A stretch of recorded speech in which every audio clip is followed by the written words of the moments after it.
Youngway Koo from 40. The kick is straight through. New York, stand up! This is nothing but that sports talk. Yeah, not a good start for the New York Giants. And welcome you to another episode of Nothing But That Sports Talk. And what do you know? We got a Giants fan in the room. Not just any Giants fan. She happens to know her sports. Lauren Russell, welcome to the show. Thank you. I appreciate you, Rafiq. Appreciate you having me on. I see all the work you're doing on social media and stuff, all the interviews, WNBA, the podcast, all that. So appreciate you having me on, and I really respect what you're doing. And I respect what you're doing too. And you got a lot of views to your videos. And yeah, your best friend Artemis told me how long you've been doing your YouTube show and all the crazy content you put together since. What gave you the idea to do your own YouTube channel before your college days started? So it was my summer after my junior year of high school, so going into my senior year of high school, I was at this sports broadcasting camp, sports broadcasting program for like high school kids. And it was my second summer there. And I remember they were talking about this kid who like graduated the program and had a YouTube channel, talking sports. And they were talking about like how it was really good and stuff. And I was just like, oh, I think I can do that. So then I did that basically. I think I kind of went a different route than him. Honestly, I forgot his name, but yeah, that's just how it started, and it kind of evolved from that because I really didn't know what I was doing at first, and I didn't know what I wanted my voice to be or anything like that. You're talking about the broadcasting camp started by Bruce Beck, the famous Bruce Beck, or a different one? A different one. It was at Hofstra University.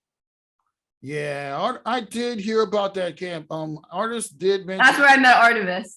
Yeah. When we were in high school. Yeah, Artemis did tell me that she did something, the camp that you did, and you guys became best friends. You grew up, you went to Fordham together. I went to Fordham with you guys from a one and done year as a PMA student, and we worked an episode of WFUV 101, and we all know how that went out. Room for improvement, but I know you had to grow a bit since there because you were doing updates for that show. And yeah, how much you feel like you've grown since that show and Fordham in general? So like since what was that, like my junior year at Fordham, I guess, right? Like what year was that? Like 2019?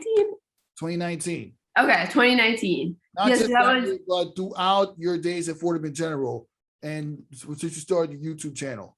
Oh, definitely. I think I've definitely grown a lot since then because I knew I wanted to do like sports broadcasting coming into college, but I kind of had a feeling I wanted to do something on the more of, the digital side, the sports media side, not necessarily like TV or print.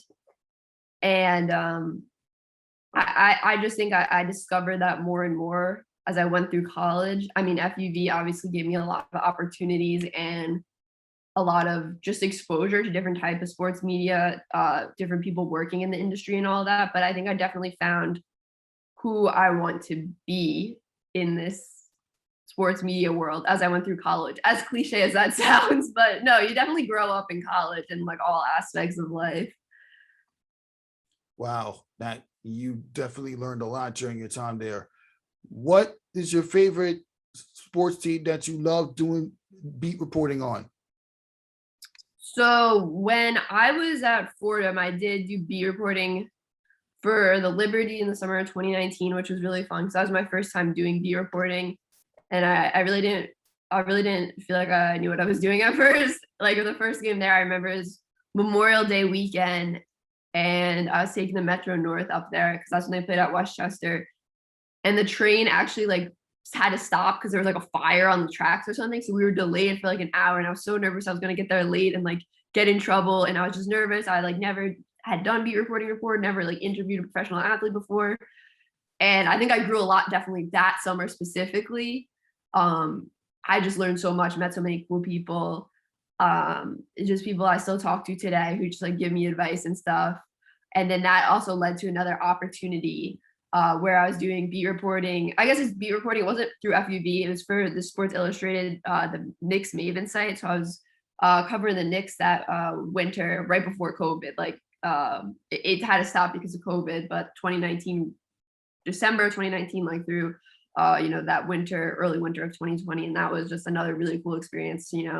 Just be there as a reporter at the Garden. Like that was just a crazy experience as well. And they both I think they gave me a lot of confidence as well, because I was 19 and 20 years old, and like I just felt like at first I kind of didn't feel like I belonged, but then as you get your reps in, as you do it more and more, you definitely get your confidence up. And I'm really happy I had that experience before COVID hit and everything shut down. And yeah, I'm just really lucky I got those experiences in before the world like totally changed in 2020. Yeah. What did you tell me about some of the favorite games that you covered when you was a Liberty beat reporter? My favorite games. I think one of my favorite games was the game that they played at the Barclays Center. Before they were actually like officially at the Barclays Center, they played one game at the Barclays Center that season that they were still playing in Westchester. But I thought it was really cool to go to the Barclays Center. I mean, there were so many fans at that game. They really like filled out that arena, and I think that was just a really cool experience because they were playing in Westchester so much that year. I mean, that was their home. Westchester was their home. It was like the season before it was a season before the bubble season, before the first season they were supposed to play at the Barclays, because the Barclays season got pushed back because of the bubble season. And why don't you talk about the difficulties of getting adjusted to covering the New York Liberty in person at Westchester and the Barclays Centers to actually doing it virtual when they were playing in the bubble and had that horrific 2-20 season? Yeah, so I was doing the beat reporting through FUV, and I was only a beat reporter for that in-person season. Wow. So I never actually covered the bubble season. I think I did just like media day, but I was officially only the beat reporter for the 2019 season. And what did you feel that you learned during your time when you was a beat reporter for Liberty? I think I learned a lot just to have confidence in myself, and like that you can go into situations where you've had no experience and you'll be like totally fine. Like you can go into any situation as a person and you'll just learn along the way. Like there's no reason to be nervous about anything. Just, go for it, go for whatever. Like, and also just making connections, like just talk to people. Like I made connections with so many other reporters there who I still talk to today, even just like, not even about the Liberty or even like sports, just like good people. So yeah, just like don't be scared to try anything, because you'll eventually learn, and always talk to people, always connect with people. Yeah, and I know during the time you were there, you had to make connections with Chris Saban, who does play for New York Liberty, and of course Ariel Chalmers, some highlighter, and Christina Williams. Those people that I don't know if you had a chance to speak to them during your time being a beat reporter, but if you did, you would get a lot of growth in covering women's basketball from that point, if basketball reporting is what you really want to do. Yeah, so I kind of got to know them a little bit at the games. I don't know if they know who I am, but like Christina, I still follow her basketball page. She has so much Girl Sports Talk. Yeah, she has so much great info on her page. Like she really just to shout her out, like I know she's been doing this for a really long time. So I know she puts in a lot of work too. I can just see, like I'm quietly following her in the background, her page and everything. But even when I'm not like doing beat reporting now, she has so much info and so many like inside scoops, I feel. Okay, now that we're done with that, why don't you talk? Yeah, I remember during my New York Liberty reporting, all the coverages I've done, or like 98% of the coverages I've done for New York Liberty in my first 2 seasons, just happens to be done virtually. When I only did one in-person game at the Barclays Center, and when they got wrecked by the Seattle Storm in the second game this season. And looking how far they're going from there. You covered it during Tia Charles' last season playing there before she got traded to the Mystics. I covered it during the days of Sabrina Ionescu. She only played like a couple games during the bubble, and then after that, this season they made it to the playoffs and got taken out by the Phoenix Mercury barely. Yeah, that was a crazy game. I was sitting in this chair watching it, just like by myself, like, whoa, like I was talking to myself because that game was so crazy.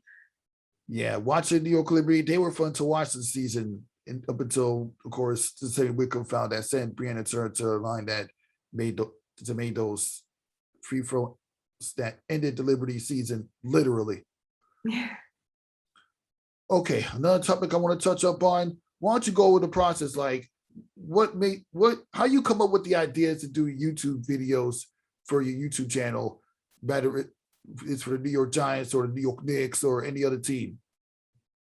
Well, obviously, just around the games and news, like just, when stuff happens, I'll just like take out my camera and record like, games. I started doing my reactions more live this year, just like recording myself watching the games. And then other stuff, like how do I decide what I want to post? Just kind of seeing what's out there and seeing what I can put my own spin on. And honestly, just things I want to talk about, really. or if subscribers want me to do a certain video, I always take that into consideration. Okay. And when you see all the views that come up on the YouTube videos, what goes to your mind as far as the amount of people watching your content? I'm just really grateful. Like I feel like I know a lot of my subscribers who comment a lot and are on the live streams a lot by their, YouTube handles. And I just think it's like, a really cool experience, especially because of this past year with everyone really having to stay inside and stuff. Just being able to connect with other fans and like talk about sports with other fans on a weekly basis and in the comment section and stuff. It's definitely something I'm like seriously grateful every single day. Like I say this all the time. Well, not all the time, but I think I've only said it twice before in my videos, but like there's never a day that goes by where I'm not thankful that someone took time out of their day to like listen to what I had to say, because I know everyone's days are really busy. So for someone to want to take time out of their busy schedule to just listen to what I have to say or listen to my opinion, like consistently blows my mind. And all the YouTube content that you put together, people got to see the real you, like how you really react and how you really talk about all the teams that play New York. Like, it's just amazing that you put together those videos. Thank you. I appreciate it. Giving your personal reactions to the New York Giants going 0-3. How disappointed are you about this Giants start? I'm very disappointed. I mean, every single year I feel like the Giants can make the playoffs. Some years more strongly than others, but this year I definitely felt that they could make the playoffs. I thought it was a playoff or bust season. So the season's looking like it's going to be a bust. I mean, it's just bad on so many levels. The team is literally just like broken. I could go on and on about the Giants, but I think they're going to have to make a lot of changes this offseason. Yeah, exactly. This is Saquon Barkley's first games that he played since he missed an entire year due to that ankle injury. And now they're just barely getting used to playing these close games. I mean, they lost a close one against the Washington football team. They lost a close one against the Atlanta Falcons. It's those losses alone that got you thinking, are the Giants a disgrace or just iron some kinks out? I just think there's so much wrong with the team on the coaching level, and especially the offensive play calling. It's just, I don't know if you can change your coaching philosophy as the season progresses. Like I don't know if the coaches will be able to change, their coaching philosophies in the middle of the season. I don't know if they can, and I honestly don't think they will. So I feel like we're going to see a new GM after this year, possibly a new head coach. I mean, I know we're only 3 games in, but if the season continues down this path, and now they have like arguably the most difficult schedule left in the league, so I don't think it's going to get much better. Exactly. The New York Giants, they're a rebuilding team anyway, so it's no surprise. So yeah. What made you decide to be a Giants fan? I think it's just like my dad was a Giants fan. Honestly, like I never really had any thought, like I guess put into it, because I live in New York, and my dad was a Giants fan. And it just kind of happened, I guess. I was like 7 the first Super Bowl they won. I was like 7 or 8. I don't remember it at all. I just remember that they were going to Super Bowl. Don't remember watching the game. But yeah, that's like my first Giants memory, I guess. Yeah, the Giants, they won Super Bowls twice under Eli Manning. And now Daniel Jones, he just barely getting accustomed to playing in actual football games. And of course, they almost made it to the playoffs, but they literally needed the Washington football team to win in Philadelphia just for them to not make it. So, yeah, you can tell this is a huge rebuilding process for the New York Giants. Yeah, I mean, the rebuild should have been done like by now, but I don't know if there's I don't know if they would do another rebuild. I don't know what's next for this team, because the philosophy, I'm not even saying it's the players they have now. I think it's the philosophy they're going by is not working. Their game plan, is not working.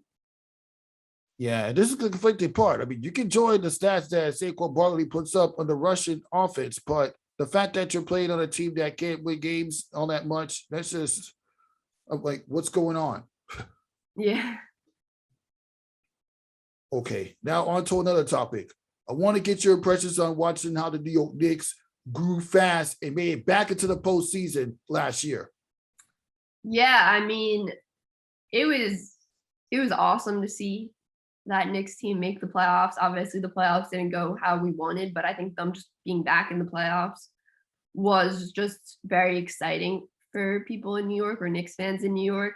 I really have so much respect for Julius Randle, like a guy who was just really criticized his first season with the Knicks, came back, most improved player of the year, really just led this team to the playoffs, just improved his numbers so much. So I have so much respect for him and just his mentality and how he leads this team. And even the young guys stepping up, like IQ, RJ Barrett, Obi, all these guys. I mean, I think RJ could have a really big season this year. I think he could really have a breakout season this year. And I'm excited to see Kemba back in New York. Like that was a really awesome signing. And I'm really happy the New York guy is going to be playing in the Garden. And he wouldn't be the first player to play in New York Knicks uniform, actually being born and raised in the area of New York. But like when you talk about Carmelo Anthony's and Stephon Marbury's, all the other guys that grew up in New York, born and raised in New York, and actually played for the New York Knicks, do you think that Kemba Walker's stint with the New York Knicks will be any different and any more excited and bring more playoff history than those names I just mentioned? I don't know if it's all going to come down to, Kemba. I think it's going to be more about the team for sure. I definitely think Kemba still has it. I know some people say, oh, he gets injured and stuff, blah, blah, blah. I definitely think Kemba still a playmaker, and obviously D Rose is still on this team if anything happens with Kemba. I expect them to make the playoffs this year. I will say that. I don't really have any expectations as like how far a playoff run can go yet. But I'm very excited to watch this team this season. Yeah, they're going to be fun to watch, especially with Kemba Walker and of course, Evan Fournier. What do you think that Evan Fournier will bring to the table for the New York Knicks that the Knicks couldn't bring during that playoff series against the Atlanta Hawks? I think he's just another guy who can, make plays. The Knicks, they were having trouble shooting the ball early on in that playoffs. Well, for the majority of that playoffs, I mean, Julius Randle was struggling really bad. RJ Barrett, they weren't looking like their regular season selves. So I think he's just a guy. I think he's another guy you can, rely on in a playoff situation when maybe, your top two guys aren't having their best nights. Exactly. Those top two guys, they weren't really adjusted to playing to the playoffs, but the role players were. And that just goes Exactly. to this team, they weren't really expected to get as far as they did. They did manage to get one game from an Atlanta Hawks team that was clearly better than the New York Knicks. And Trae Young literally came into the Garden and showed you why the Knicks are not ready for that championship run just yet, or not even a conference finals run. I like Trae Young, though. I know, like, as a Knicks fan, maybe I'm not allowed to say that, but Listen, I love the way Trey. I mean, I don't know. Okay, I love the way he plays basketball, minus the fouls, like the baiting the fouls. I love 3-point shooting. Yeah. Trey Young was balling out like crazy. He could shoot Versus the 76ers, that series was really, really fun to watch. Yeah, unless you're a Ben Simmons fan. Yeah, exactly. Or 76ers fan. I think some 76ers fans were kind of shocked. Yeah, I expected better for the Philadelphia 76ers last year, but they choked. But yeah. Anyways, speaking of Ben Simmons, what do you think about the whole saga going on with Ben Simmons trying to get out of Philadelphia? I'm not surprised really. I don't know where he will end up and if they are going to trade him. I saw a few reports saying, they wanted to go meet with him, but he told the players not to come and stuff. He's not there right now. As far as I know, I haven't seen any recent reports though, so I don't know. Maybe he showed up, but I don't think he did. Honestly, it's going to be tough for Philly to get the type of playmaker they want back, because everyone now knows Ben Simmons wants out. You know what I mean? So Philly really has no leverage. And if Ben Simmons does get out, which team do you think he should go to? I don't know. I think Philly's just gonna say, whatever team can offer him, can offer them the best trade package is what I think. I know some teams were like the Kings. I think the Cavs were another name I heard of teams that could possibly trade for him. But I really don't have a clear answer of where I don't have a clear team that I think he'll end up on. Do you? I would say it doesn't really matter as long as he can be in a place where he can contend for a championship like he was during his days with the Philadelphia 76ers. It don't really matter. But if you ask me, I think he would make a good fit playing with Draymond Green, Stephen Curry, and Klay Thompson on the Golden State Warriors. Imagine them coming together. That would be crazy. I mean, I guess Golden State could put together a trade package. Yeah, but the only issue is you have to give up something in order to get this guy, and I'm sure the Warriors are trying to avoid all that.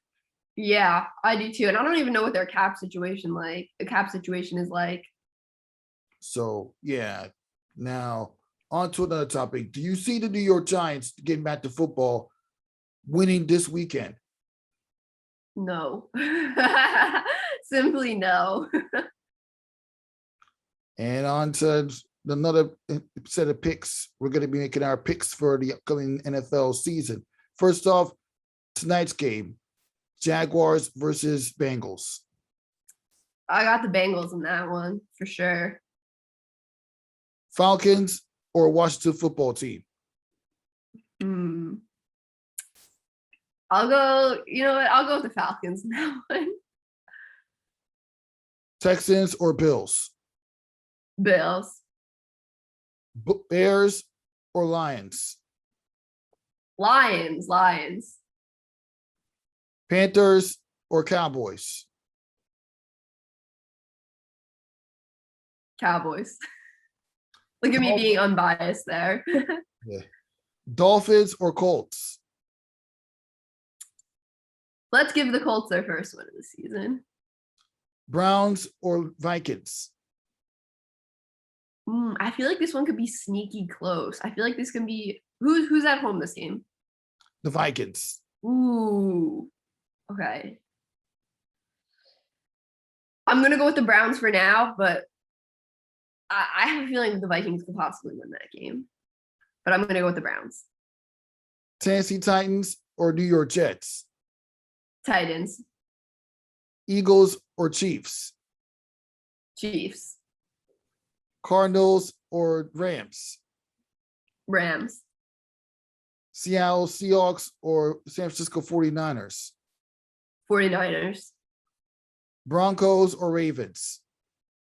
Ooh, it's gonna be a good game. Let's go with Teddy B and the Broncos. I don't know. I want to see them stay undefeated. Steelers or Packers? Packers. And we got the best one, in my opinion, of the week. Tom Brady returning to New England to take on the Patriots. Who do you have winning this one? Definitely Tom and the Buccaneers. And now we go west. Chargers or Las Vegas Raiders? I'm definitely very excited for this game as well. I think the Sunday night, Monday night football games are really going to be really good this week, except I really don't think the Patriots game is going to be close. I'm going with the Chargers. Yeah, pretty impressive picks. I know you're going to go more in depth on it when you get on a YouTube channel. So for those of you that want to know why she made those picks, just go to her YouTube channel. You'll have your answer. I'm honestly possibly might have changed my mind on some by the time that day comes, but I'll try not to. I'm just very indecisive, you know. Yeah, I know. It's tough to follow all the games. Yeah, I always second guess myself. Well, that concludes the episode of Nothing But That Sports Talk. Lauren Russell, thank you for stopping by and continue your work with the YouTube channel. Appreciate you. Thank you so much for having me. And to all the ballers out there, get your head in the game.